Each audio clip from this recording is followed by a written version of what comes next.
What's up, sons? It's Blind Rod with Son of a Tech once again, and today I'm excited to bring you guys the hash rates for the Intel Arc A750 GPU. This is the new GPU, of course, from Intel and their first foray into the GPU discrete market, or discrete GPU market.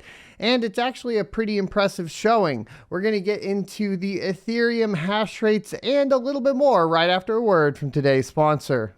Established in 2017, Octominer is an international mining hardware company. They manufacture and engineer the best mining equipment in the industry and supply rigs to some of the largest mining farms around the world. Their GPU mining rigs also integrate with the top crypto operating systems like HiveOS, MinerStat, and Simple Mining. All parts come with an international 1-year warranty. Exciting news! They will be adding ASIC miners for sale to their website soon and launching a new product built specifically for ASIC home miners. Please visit octominer.com or email support@octominer.com for questions. Welcome back, everybody. So first things first, let's just talk about specifications here real quick. This one is interesting because unfortunately we have no previous information to base specification comparison on, right? There are XE cores and 28 of them, but what does that compare to? There are 7 render slices, but what does that compare to? There are 28 ray tracing units, but we haven't really seen anything else to compare it to. So at this point, it's kind of one of those things where we don't get a lot of information as far as how the core will perform.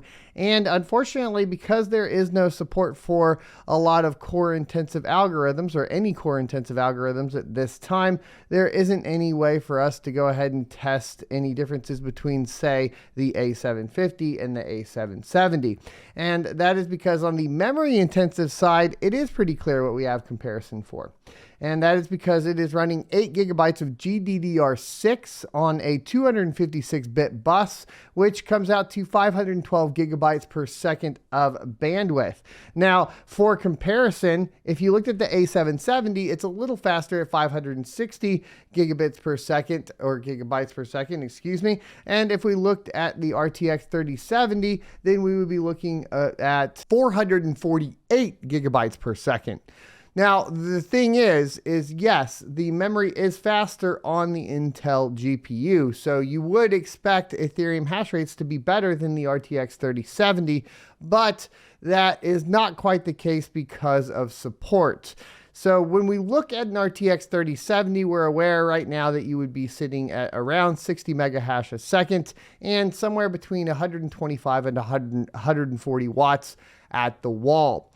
Right now, there's really only one miner that currently supports the Intel GPUs, and it only supports it for the ET hash and ETC hash algorithms. So it's going to take a little while before we start to see, I think, miner support for these GPUs, and this is really, really early on in kind of the grand scheme of things when we're talking about performance for the GPU. So the miner version that we decided to go ahead and utilize for this particular test is NanoMiner version 3.7.4. It's currently the only one that supports Intel Arc series GPUs.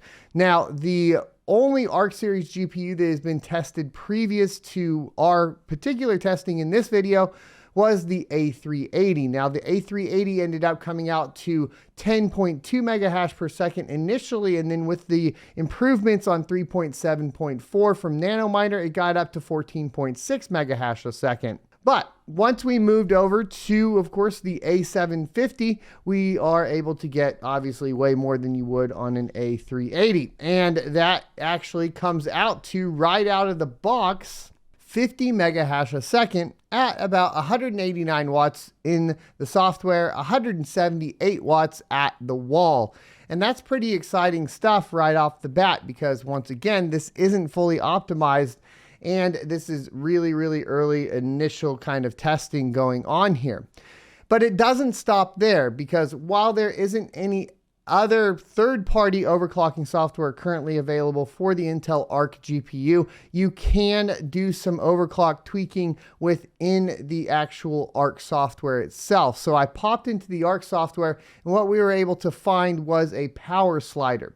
Now, there are sliders for the overclock on the core, which you could do, but it only lets you increase the clock, not decrease the clock, and only let you increase the voltage, not decrease it. So the only way to actually reduce power consumption right now in the Arc software is to bring the power slider down.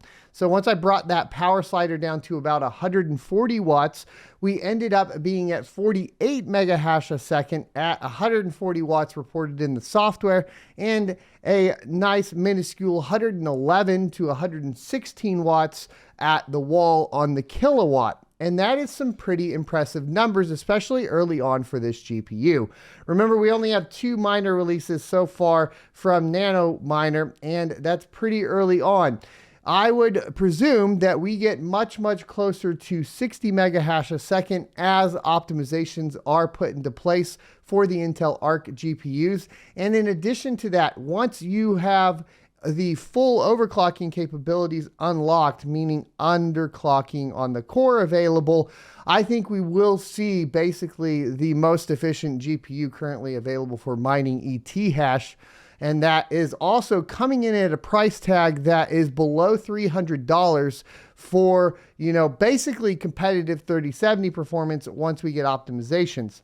Once again, right now as we sit at it, it's not quite on the level with the RTX 3070, but if you're price comparing, you are looking at, basically over $400 for the RTX 3070, whereas on the Intel Arc A750, you are looking at only $289. There is, of course, the A770, which is the step above the A750.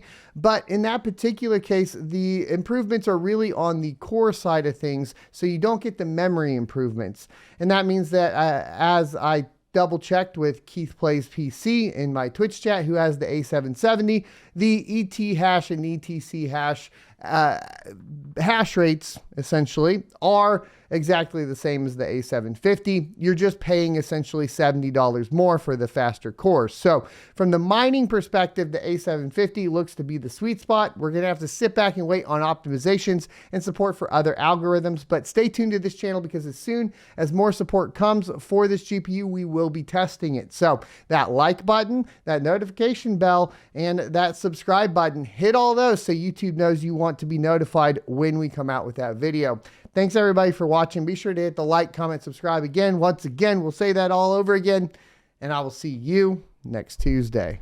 For additional content that also goes into more opinionated pieces surrounding the politics around crypto, make sure you check out sonofatech.locals.com. There you can become a member for free or even choose to support for basically additional content at $5 a month. It's helping me stay alive through the crypto winter.